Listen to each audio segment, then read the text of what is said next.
and welcome to the Bloomington Rotary Club's weekly celebration of service for February 2nd, 2021. I'm your current president, Ashley Wesley. Thank you for being here. Natalie, please show the flag graphic for 15 seconds of respectful silence. We ask that you remain on mute and take this time to personally reflect.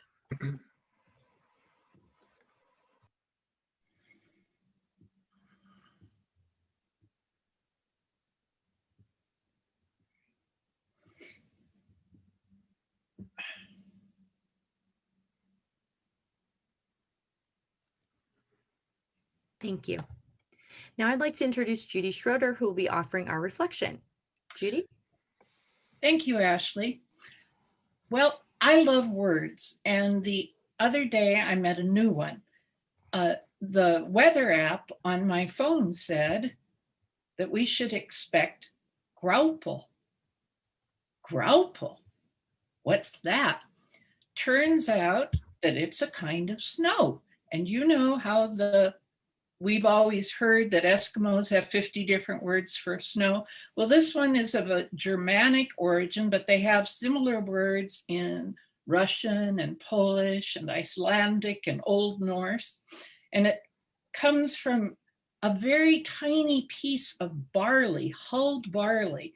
And what it is a snowflake coming down and encountering some really cold water on the way so that it forms an outer layer, and it comes down and it's also called a snow pellet. These are tiny and they're white, they're soft. So it's also called soft hail. Soft hail, and they look like little balls of styrofoam. So you've probably seen graupel without knowing that you were seeing graupel. Wait a minute, somebody's saying, this is not a serious, highfalutin reflection that I'm so sorry, but what do you expect on a day when we honor a rodent as a meteorologist? Thank you and happy Groundhog Day. Thank you, Judy. Oh, I think I needed that laugh today. Okay, we have many guests with us today, and so I won't be introducing each one of you individually, but thank you for being here. Thank you for joining us, and if you have any questions about Rotary, please ask any Rotarian you see. We'd be happy to help you with more information, and we just really appreciate you coming and hearing our presentation today. Thanks to our producers, Natalie Blaze, Michael Shermis, Sally Gaskell, and Aaron Davis for helping make this all run smoothly. And our roundabout reporter for this week is Alon Barker. We have a few birthdays. Cindy Neidhart is today, February 2nd. Happy birthday. And Bill Murphy is February 7th. Membership anniversaries, Rosie and Artie Levy are 1 year with the club. I can't believe it's been that long, but we also feel like you've been with us for longer. So thank you for being part of our family. Martha Foster, 10 years overall, 7 years in our club, and immediate past president Aaron Davis, 7 years. We're so glad you're part of the Rotary family. If that doesn't sound right to you, Aaron, please correct me and we'll get it right and we'll make an adjustment next time. All right. We had a few Rotarians in the news I'll mention very briefly. Hal Turner had a guest column in the HT entitled Indiana Senators Encouraged to Continue Work on Climate Solutions. I encourage you to check it out. It was a nice piece on bipartisan efforts. And Rotarian Kate Cruikshank was featured in a front page story detailing her journey with receiving the COVID-19 vaccine. She offered a tip that I wanted to share with you guys.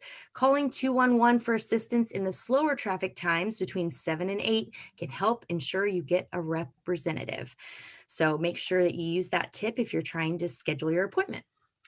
Our volunteering spotlight, we still need 3 volunteers for our session at Hoosier Hills Food Bank tomorrow, February 3rd, from 4 to 5:30. Please let me know if you'd like to claim a spot, and I'm going to drop the link in the chat if you'd like to secure that spot here.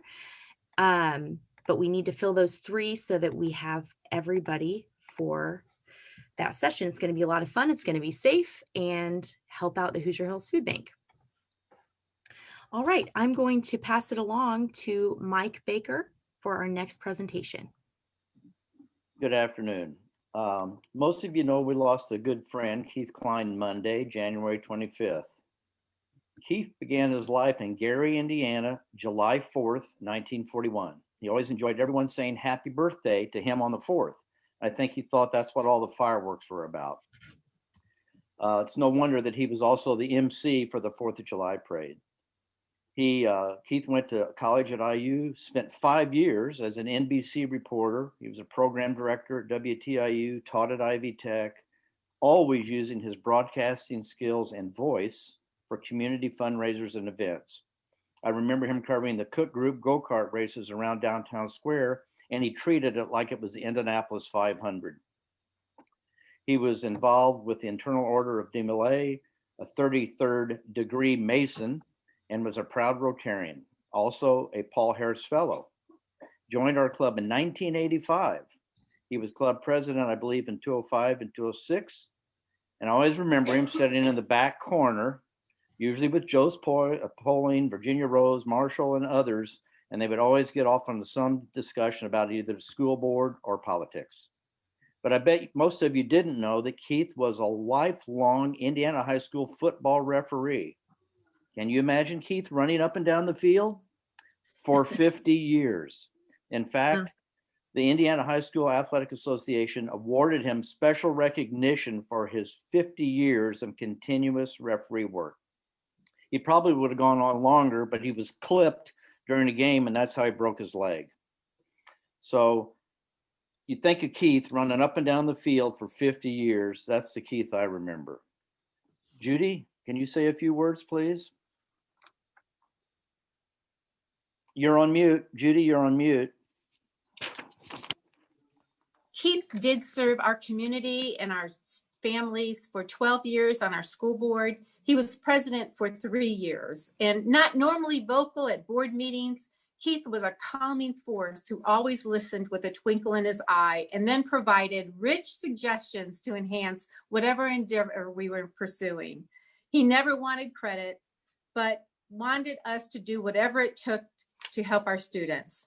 When speaking about upcoming special events for children, like a violin concert, an arts display, robotics competition, coding lessons, his eyes welled with tears as he talked about attending those events and how important that was for kids. When he spoke about the radio or TV class or journalism, the newspaper or yearbook, he could talk forever on that. And yes, sometimes we did have to cut him off. He was passionate about experiences for kids, and particularly in journalism, getting the story right. He and I talked a lot about getting the story right. Keith's calming support and willingness to support whatever needed to be done for children will be greatly missed. Personally, Keith never shied away from giving me his thoughts, his views. He was more than a board member. He was a true friend to children, families, education, and personally to me. Susie Graham, you're on mute, Susie.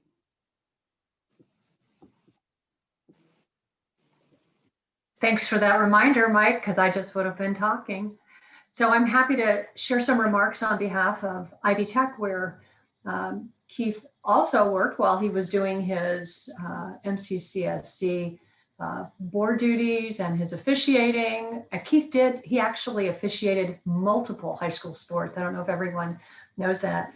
And as I start, I'd just like to remind everyone that, so Ivy Tech knew Keith both there, but also through Rotary. Joyce Poling, Jim Heinzen, of course, was with us, Kay Leach, all counted Keith as a good friend. He became a part of Ivy Tech Bloomington Village about 20 years ago. It seems like a blink now. The time just flew. After a brief period in our development office, he followed his heart to the classroom, bringing his love and natural talent for speech and communications to his students.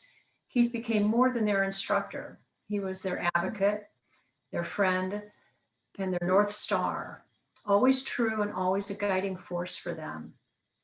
Keith was also a generous colleague and a real idea guy, sharing freely with his fellow faculty and staff.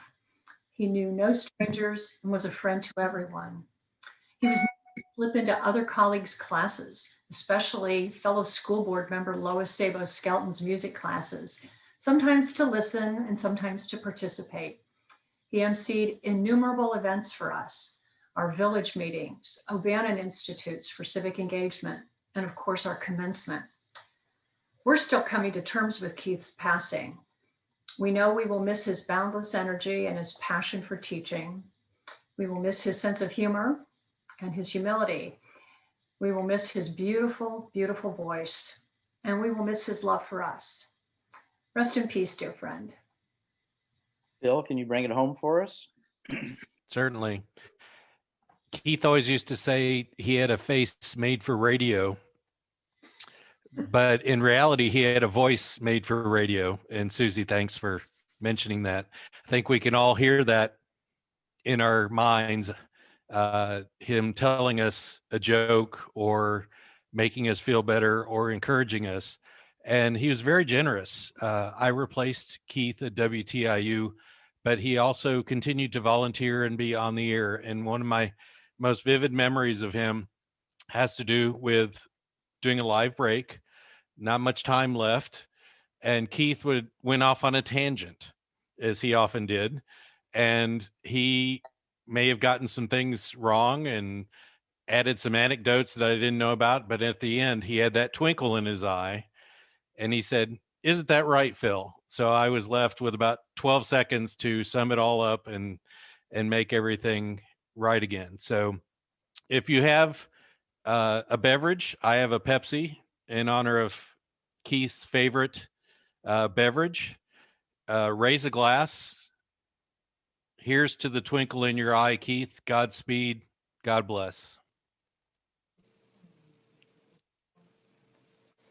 Thank you. You're welcome.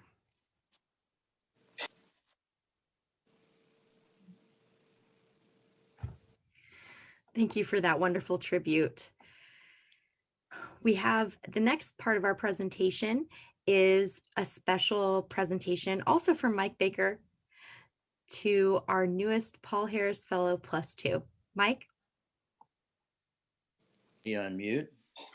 Yes. Now more than ever, Rotary International needs our support financially, especially because of the COVID pandemic. So I hope you consider making a small contribution monthly or quarterly. Just let Natalie know and she can set you up. But today I have the pleasure of presenting a Paul Harris +2 presentation. If you already know who will be presented this honor today, you can't play this game. So if you have a guess of who will be honored today after a few clues, raise your hand and the winner will get a bottle of Bean Blossom Maple Works maple sugar, which I'm going to be making soon. Okay, here are your clues. Anyone need mediation? Don't see any hands come up yet. Did you learn about this person from the Daily Student? Journalism ring a bell? Past president? Phil and Judy? Okay, Judy? John Dilts. Well, I guess you won. Yes, John Dilts is the correct answer. John joined our club in 1998, was president of our club. He's been an active supporter of our club and Rotary and the Rotary Foundation since early in his Rotary membership. John joins many across the world in our club who have chosen to support the ideals of Rotary through financial support and service to local organizations our club supports. John, I hope you received your new pin. If you do, you'll have to pin yourself. I would hope that everyone here today would join with me and welcome John Dilts to his Paul Harris Fellow +2 achievement. Thank you, John. Thank you. Thank you, Mike. I'll say just a quick word, if I can. Am I on? Yep. Okay, I want everybody to notice my foundation banners behind me here. These are all to support the Rotary Foundation. And so my whole room is full of these things. You can see that that's true. One other thing real quickly, I was reading a long article in the New Yorker, and it was comparing the progressive era with today's.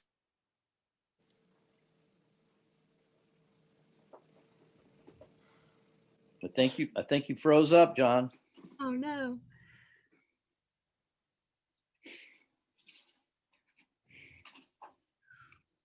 Well, we might have lost him, but we'll allow him to make his remarks a little later. I'm sure it was going to be fantastic. Okay, without further ado, let's move on to Sally Gaskell. Will you introduce our speakers for today? Thank you, Ashley. I would love to.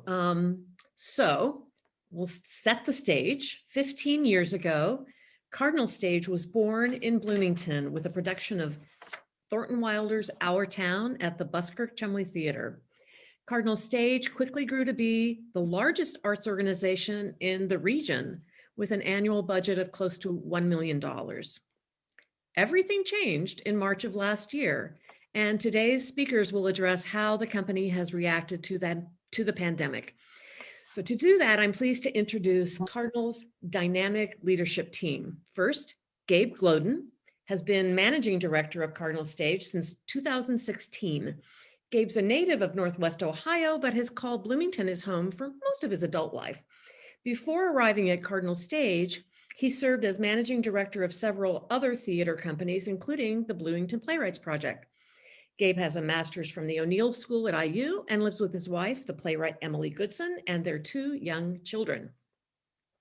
And Kate Galvin was appointed artistic director at Cardinal Stage in 2017. Originally from Philadelphia, Kate has directed plays and musicals throughout the country, as well as for Cardinal here in Bloomington. She's a graduate of NYU and the University of London and serves as a board member of the National Alliance of Musical Theater, and thrilled to invite Gate and Cabe. Oh, I can't believe I said that. Yes, that can be our new name. I like it. Take it away. Great. Well, thank you so much, Sally. And yes, thank you for giving us our new dynamic duo name, Cabe. I like it. So yeah, thank you for having us. Certainly producing theater in a pandemic where no one's allowed to be in the same room with each other has been a huge challenge for us. So what Gabe and I are going to share with you today are some of the things that we have done to adapt what we do. We've felt since the beginning that it's really important that we not just sort of give up on trying to make art. Cardinal Stage is such a big part of the Bloomington community, and we really gave a lot of thought to how to use theater as a way to continue community engagement despite the fact that we can't be together in the way we traditionally gather when we come to the theater. So I'm going to tell you a little bit about some of the programming changes that we've made for this season. There's been a lot of experimentation, and then Gabe's going to talk to you about some of the more strategic aspects of how we've been taking advantage of this time where we're in a sort of forced pause to think big about the future of our organization. Anything you want to add before I dive in, Gabe? No, that's great, Kate. Go ahead. Okay, I'm gonna share my screen because I've got some photos.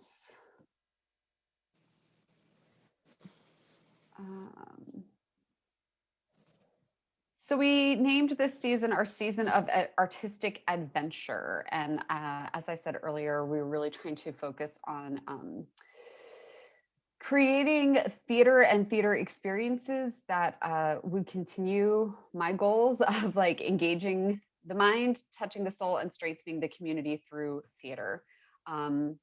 We wanted to create theatrical experiences that would take people away from their computer screens, knowing how much time we're all spending staring at the Zoom void right now.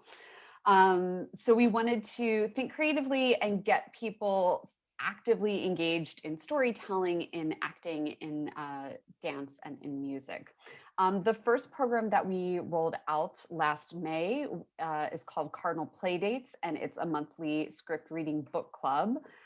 which is totally free for anyone to be a part of. And we read scripts and then we meet on Zoom. And one of the advantages of this is that I've been able to pull in artists from all over the country, playwrights, actors, directors, to meet with our members and talk to them about their work. And it's been a really cool way for me to get to know some of our most dedicated patrons better during this time. Normally I just see people at shows and we might chit chat for 5 minutes, but over the course of this year, I'm really getting to know people and get some insight into how they think about theater in a deeper way, which has been really exciting for me.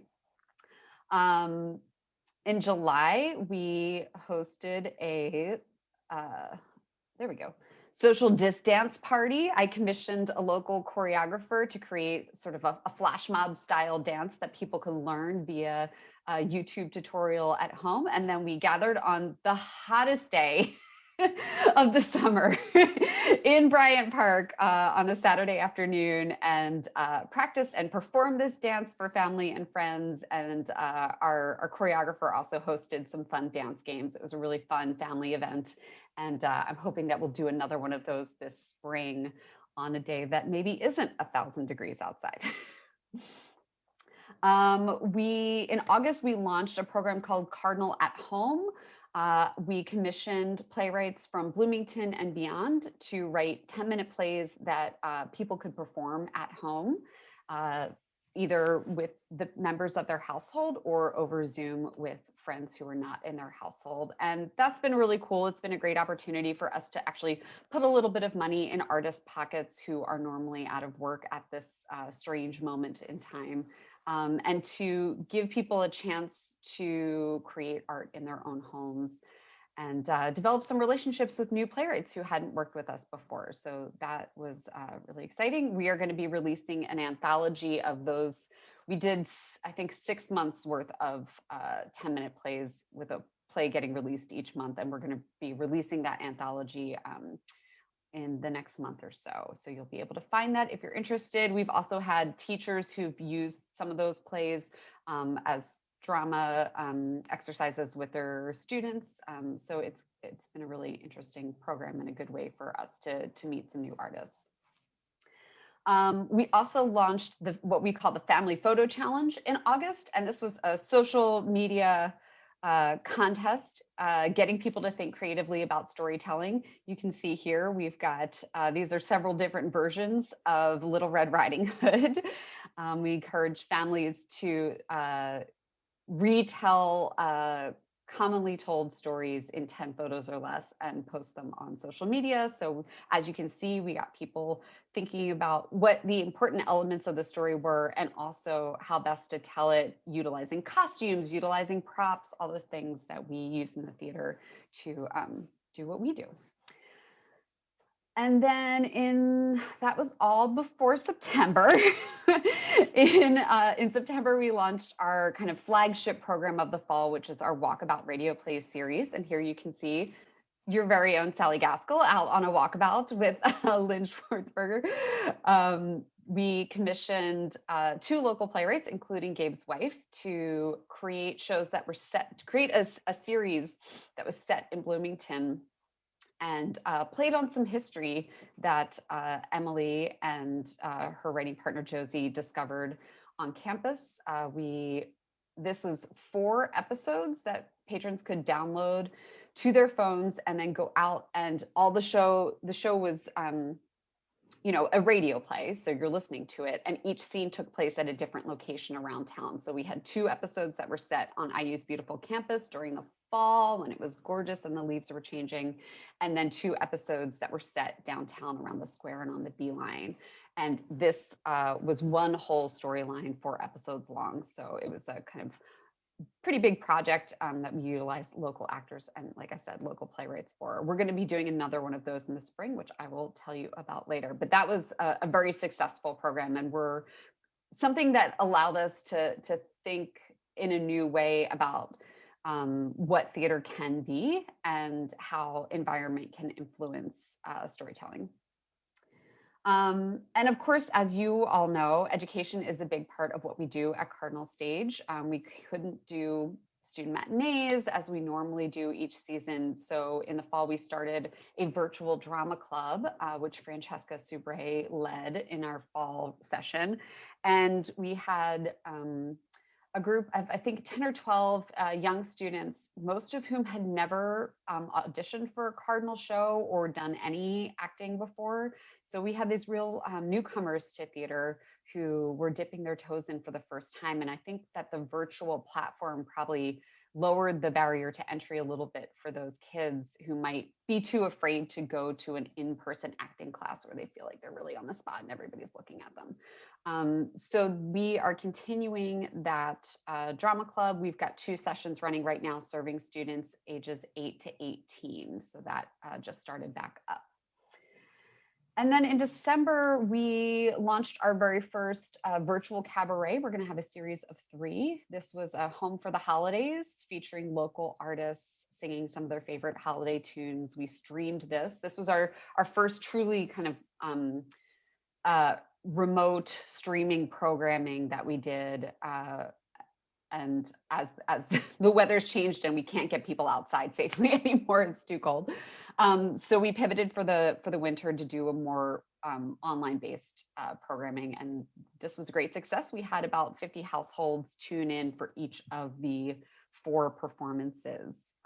So we were really happy with that, thinking about under normal circumstances, probably we'd have about 100 people come to a cabaret. So that translated to what we expected in terms of attendance, and that was really encouraging. So we have some more of those coming this spring. So I'm going to hand it over to Gabe before I tell you what is coming down the pike next. Take it away, Gabe. Thanks, Kate. And yeah, I just want to thank Rotary and Sally again for inviting us to speak this afternoon. And it's amazing to see so many friendly faces, people that I know and love, and just reminded me how much I really want this pandemic to be over so I can see you guys again. It's been, for most of you on the line, over a year.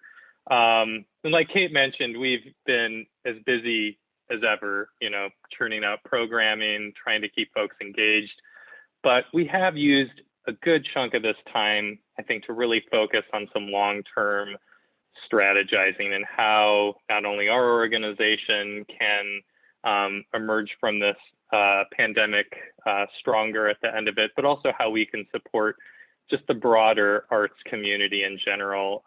And I wanted to talk about one of those things right now in a little bit more detail, as it is very timely. As most of you know, right at the onset of the pandemic, Ivy Tech Bloomington chose to permanently shutter the Waldron Arts Center and return the ownership back to the city of Bloomington.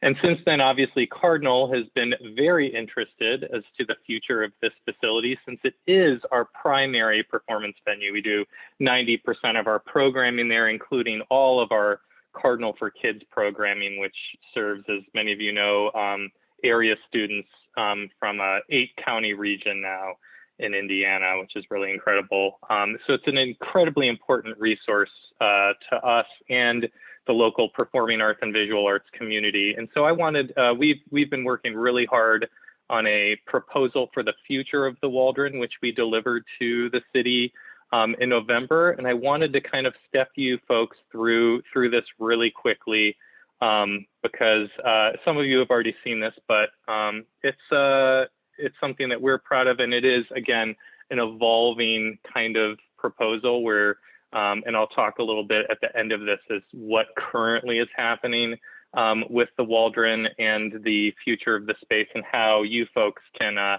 help get involved as well. So real quick history, many of you know the Waldron was not created to be an arts center. It is definitely a city building that has been repurposed for the arts. And it has had 2 very great stewards since 1990 that have developed its capacity as an arts center, focusing on the visual arts and the performing arts. But over the years, the overhead and a number of other financial factors have contributed to those 2 entities, the Bloomington Area Arts Council and Ivy Tech, having to return ownership back to the city. And so there is a very big and I think important question that everyone's asking themselves, which is, this is, it's gone on two owners now, 2 stewards as an arts center. Is this a viable resource as an arts center going forward? And we absolutely believe not only is it an essential resource, but it hasn't yet reached its fullest potential. Whoops.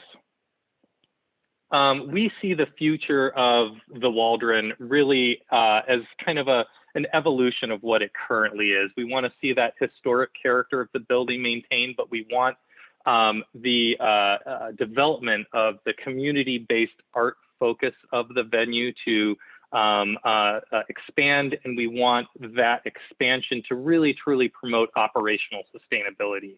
I think we want the next steward of this really important resource to be the last or a sustaining steward for the foreseeable future. So we see an improvement not only of the space for all of the performance groups, but also an evolution of the gallery space to increase foot traffic through that venue for the visual arts. We see the absolute essential need of creating new revenue streams that can help sustain this facility going forward. And we also see the need to appeal to non-arts groups to help bolster rental revenue and other revenue streams. And we want to absolutely maintain our commitment to WFHB, the community radio station, as a permanent in-kind tenant of that building. Many of you know they've been there for decades now. We see a renovation necessary in the very near future at the $3 to $5 million range, which, I don't think is all that much considering what we want to do to the space and what we think the community needs to see in that space. And I'll just very briefly kind of go over some of the key features. Obviously on the lower level where that Rose Fire Bay small performance space, we really want to improve the infrastructure in that space to make sure it's a really turnkey performance venue for a lot of local arts organizations. We see dedicated gallery space and a classroom space down there. But the main level, that main floor area, we really see as having the most radical transformation for the future of the building. We want to see that space expanded to include an art bar, cafe, and gift shop, and a dedicated box office space that can serve both of the 2 performance venues, and also additional gallery space for the display of art. So this is a space that could be open during regular business hours, serving patrons to the bar and cafe, and also serve as a nice meeting place before and after shows for theater patrons as well. And then upstairs, obviously, we want to continue to improve the experience in the auditorium up there, new risers, new seating, an improved backstage area for all of our artists. And finally, some dance-friendly flooring in the auditorium. It's something that's been lacking for decades now, and we need to absolutely upgrade that infrastructure. We also want to see some other changes that can help improve anything. Obviously, deferred maintenance is a big issue with old buildings like this. We need new windows, new entryways, new HVAC in there. We see the addition of an exterior lift on the alleyway side that could allow easy load in and load out of sets to the auditorium. Some of you know that have been in a load out or a load in at the Waldron know that we carry those set pieces up to the auditorium via the same steps that every patron uses with the same passenger elevator. That has got to absolutely improve. And then we also like to see taking advantage of our proximity to Fountain Square Mall, possibly creating a breezeway, a walkway that connects Fountain Square Mall to the art bar and cafe that could include additional space for artists to display their work as well.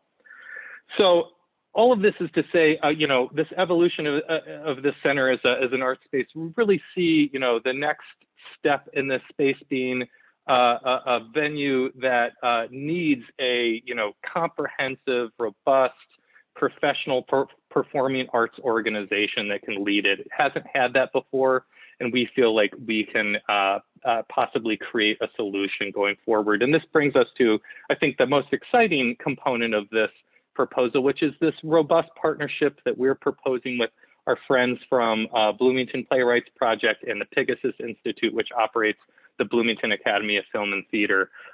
We are proposing our three organizations partner to manage the Waldron space so we can free up some more community venue space with the addition of the BPP's venue also as part of the venues. Nurture and incubate emerging artists. That's a really important thing that we've discussed, the need for, as our professional arts organizations continue to professionalize, creating room for new and emerging artists that are aspirationally professional to have resources available to them to, professionalize. Better pay for artists and technicians. That's something that's really close to Kate and I in our hearts, and continuing to just evolve the professionalization of the performing arts in general. We see the performing arts spaces continuing to be managed as primarily community art space for local community and performing arts groups. And so we really want to see a tiered rental system where it prioritizes those local community arts groups and those emerging groups as the primary venue for those folks. So prioritizing their tenancy before we take those remaining weeks where the performance spaces are dark and try to book outside events or non-local events in there. And this is where I think another exciting aspect of this partnership kind of presents itself, is it helps us continue to further develop our relationship with the Buskirk Chumley Theater and BCT Management there, which is the premier venue management organization in town. And we would be partnering with BCT Management to handle all of the box office services for all of our renters. They would also work with us to handle and manage all of the rentals for outside non-local arts groups and touring performances, so we can really make that space fully occupied, vibrant throughout the year. And also we would be looking at sharing technical support services for the venues as well. So that's an exciting partnership that presents itself with this proposal. Obviously, we're a performing arts group. We're not a visual arts group, and we're certainly not a bar or a cafe. So we absolutely still see the need to be working with local professionals and experts in those two fields to develop the design and the work necessary to create the gallery space, evolve the gallery space, partnering with Gallery Walk and making sure that Waldron continues to be an important venue for Gallery Walk, and partnering with a local vendor to be able to manage the art bar and cafe under some kind of revenue sharing contract. All of those things is I think we need to do in the very near future if this proposal was to go forward. We're really, really excited that we have the interest of our good friends at Cook Group on this partnership. We've worked with them to secure a significant multi-year pledge that would allow us to create a challenge matching gift that could support investment in developing some of these new streams of programming and other new sustainable sources of revenue to help us not only manage the Waldron, but continue to grow our operations. And this could possibly include potential capital support for the partnership to get working on the Waldron renovation immediately, with the goal of completing the first phase ready by the time the center is ready to reopen to the public, which is really exciting. So thank you to our friends at Cook Group that really believe in this proposal. So time is of the essence. We've asked the city in our proposal for a long-term lease of the Waldron Arts Center under a nearly identical agreement to Ivy Tech Bloomington that will allow us to begin working on this new vision for the Waldron. And we also asked for an additional $25,000 in new grant support to be added to the BAC, the Bloomington Arts Commission's grants program, to establish a performing arts venue grant program that would help sustain or incubate these new emerging arts groups that we're hoping to work with if this proposal goes forward.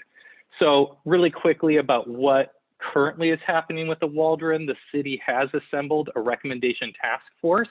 Here are the members currently serving on the task force. They are meeting regularly. We are expecting some recommendations from the task force to be delivered to the mayor sometime in April. And so this leads me to what you can do. If you believe that the Waldron should continue as a community arts center and you think this proposal deserves some consideration, please, please, please let the mayor's office know that you want to see the Waldron continue as a community arts center, and please ask them to seriously consider this proposal. We have full versions of this proposal. This is obviously just an overview. If you would like to provide us with some feedback on potential changes, suggestions, or you just want to see the proposal, absolutely feel free to email me. I'm happy to discuss it in more detail with you. But thank you for your consideration. I'll turn it back over to Kate so she can tell us what's going on in the very near future here. Sure. Yeah. So I'm gonna just let you know a couple things that are upcoming. We're going to be producing a full-ish production of Adam Guan's musical Ordinary Days. That's going to be streaming on demand beginning next week for 2 weeks. And Ordinary Days is a really sweet and fun musical that celebrates the big impact of life's small moments. Our characters are a couple who faces new challenges when they decide to move in together, and strangers who take trepidatious steps towards friendship when their paths cross unexpectedly. Their lives collide in surprising ways in this sort of fairy tale set in the big city in New York. It's a beautiful piece. We had a wonderful cast who all recorded everything remotely from their apartments in 3 different time zones all over the country. And that's going to be rolling out next week. So I want to just share a little song.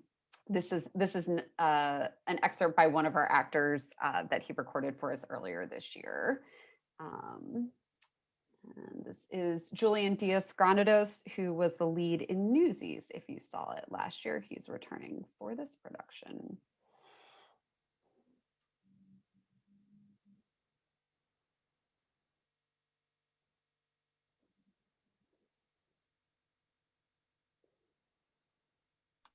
So could you share the sound from your computer as well? We're not hearing anything.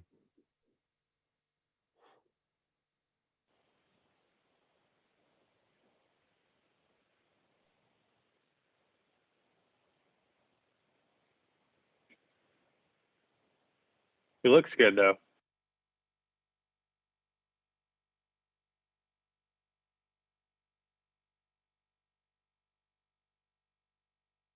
It does.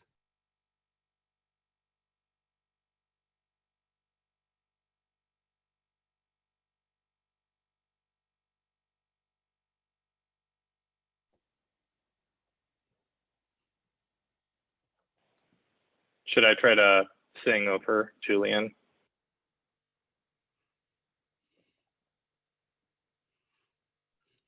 The problem, I think, is Kate's not, she's on mute. She's not sharing sound from her computer. She's sharing screen, but not the sound at the same time.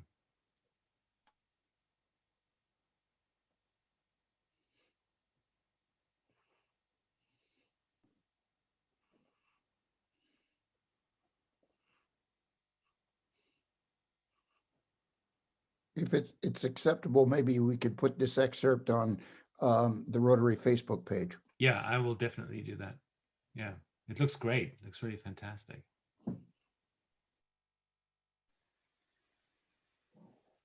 Yeah, Kate, the only way you're going to get sound is to probably go out and come back again in and share sound when you have your share screen. Otherwise, it probably won't share.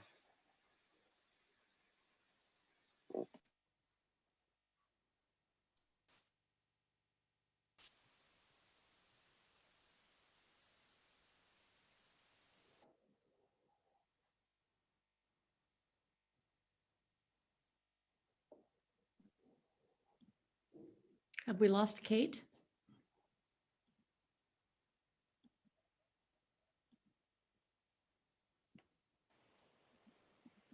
Maybe Kate can hear it and she can't hear us, so she just thinks we're really having a great time.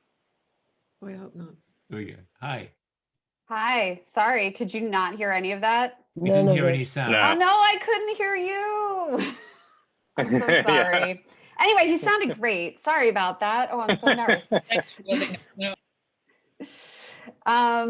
Anyway, you can hear Julian starting next week, February 11th through 21st. I'm so sorry about that. My apologies.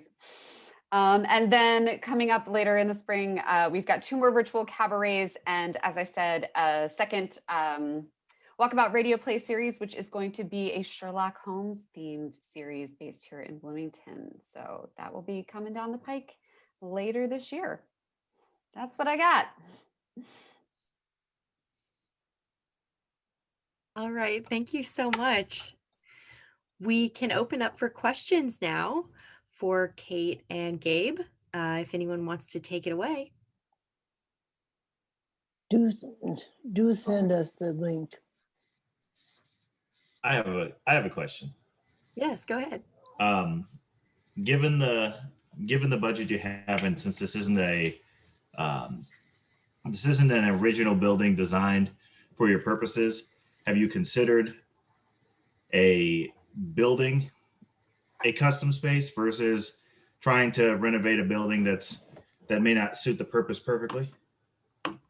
Yeah, that's a great question, and definitely one that we've considered. And yeah, I think it's important to note that the Waldron, because it's an old city building, is never going to be a perfect performing arts center, visual arts center. It's that kind of building. It's going to be something that's retrofitted for needs now.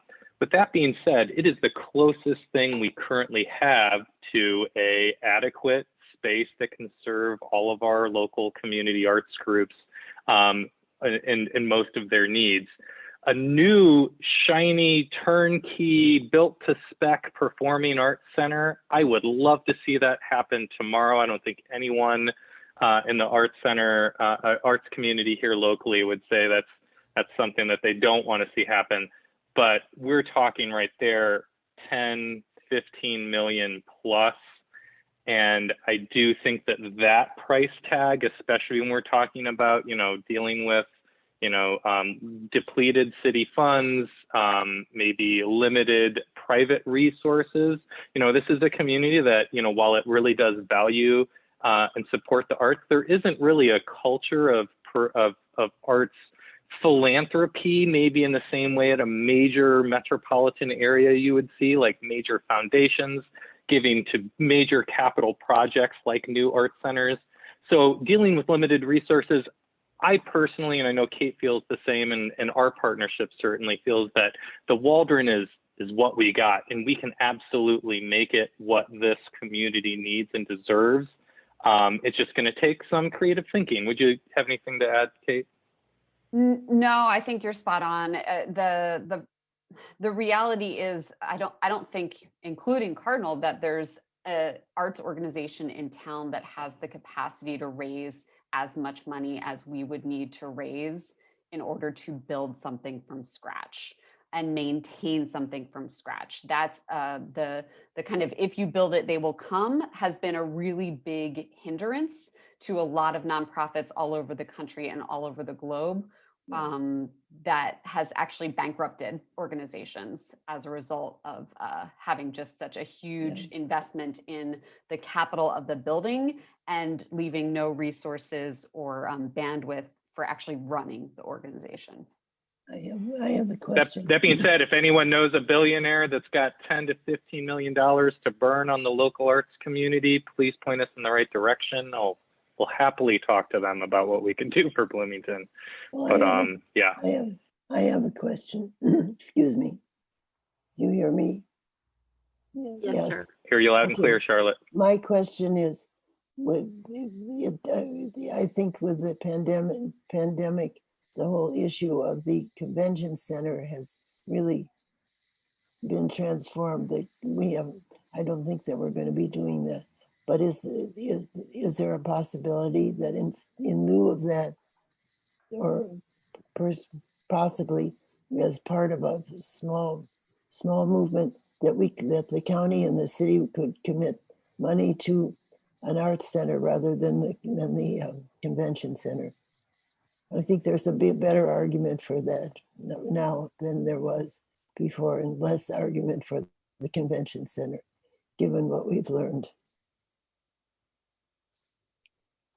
Yeah, I mean, I think that's a possibility for sure, Charlotte.